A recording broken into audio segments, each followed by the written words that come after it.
Les pertes blanches pathologiques, si on peut en parler, englobent normalement les pertes dues à une mycose vaginale.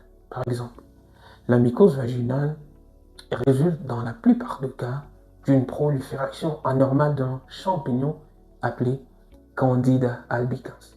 Cette prolifération mycosique peut avoir plusieurs origines, comme les pores de vêtements trop serrés, les recours à des savons acides pour l'hygiène intime. Elle peut aussi être causée par la prise d'antibiotiques qui peuvent déséquilibrer la flore vaginale. Ça peut être aussi dû à un début de grossesse ou encore le diabète. Les symptômes de cette mycose sont des pertes vaginales épaisses.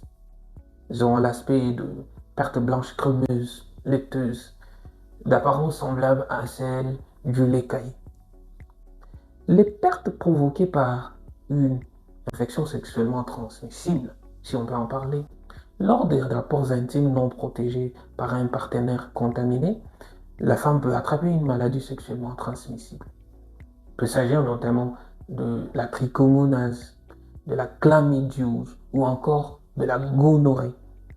Ces MST entraînent des pertes blanches malodorantes. Donc vous remarquez des pertes accompagnées d'une odeur forte de poisson avarié, pensez directement à une maladie sexuellement transmissible. Et ces pertes sont de couleur jaunâtre ou verdâtre. D'autres signes cliniques d'infection comme des brûlures ou des démangeaisons accompagnent généralement ces genres de pertes. Ensuite, il y a des pertes engendrées par une vaginose bactérienne. Ces pertes sont dues à un déséquilibre de la flore vaginale.